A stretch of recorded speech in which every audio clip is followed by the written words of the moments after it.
കുറച്ച് വർഷങ്ങൾക്ക് മുമ്പ് നടന്ന ഒരു എംബാരസിംഗ് മൊമെന്റ് നിങ്ങൾക്ക് ഓർമ്മയുണ്ടോ? അതായത് ഇൻസൾട്ടഡ് ആയതോ അല്ലെങ്കിൽ അയ്യേ ഞാനാണല്ലോ ആ മണ്ടത്തരം ചെയ്തത്, അങ്ങനെ ഒരു മെമ്മറി നിങ്ങൾക്കുണ്ടോ?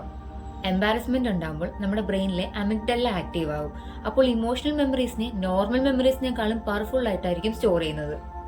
നമ്മുടെ ബ്രെയിൻ അതിനെ ഒരു ഇമ്പോർട്ടൻറ്റ് ലെസൺ ആയിട്ടാണ് മാർക്ക് ചെയ്തിട്ടുള്ളത്.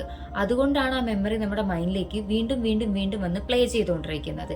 ഇത് ശരിക്കും നമ്മൾ എംബാരസ്മെന്റ് എക്സ്പീരിയൻസ് ചെയ്യാൻ വേണ്ടിയിട്ടല്ല, ഈ മിസ്റ്റേക്ക് ഇനി ഒരിക്കലും റിപ്പീറ്റ് ചെയ്യാതിരിക്കാൻ വേണ്ടിയിട്ടാണ്. How to stop overthinking? എങ്ങനെയാണ് ഓവർ തിങ്കിങ് സ്റ്റോപ്പ് ചെയ്യാൻ പറ്റുക? ഫസ്റ്റ് ഓഫ് ഓൾ, റിയാലിറ്റീനെ അക്സെപ്റ്റ് ചെയ്യുക. നമുക്ക് പറ്റിയൊരു മിസ്റ്റേക്ക്, അതിന് നമ്മൾ ചെയ്യാതിരിക്കുക, അത്രയേ ഉള്ളൂ. അതേപോലെ തന്നെ നമ്മൾ മറ്റുള്ളവരുടെ എംബാരസ്മെന്റ് മൊമെന്റ് ആലോചിക്കാറുണ്ടോ? അല്ലെങ്കിൽ ഒരു ഇൻസൾട്ട് ആയിട്ടുള്ള മൊമെന്റ്, അതായത് 4 years ബാക്കുള്ള കാര്യങ്ങൾ നമ്മൾ ആലോചിക്കാറില്ല.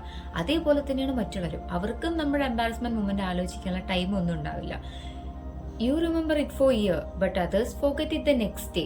ഈ വീഡിയോ ഇഷ്ടപ്പെട്ട് കഴിഞ്ഞാൽ ലൈക്ക് ചെയ്ത് സപ്പോർട്ട് ചെയ്യണേ. കൂടുതൽ സൈക്കോളജി റിലേറ്റഡ് വീഡിയോസിനായിട്ട് ചാനൽ ഒന്ന് സബ്സ്ക്രൈബ് സപ്പോർട്ട് ചെയ്യാം. Thank you.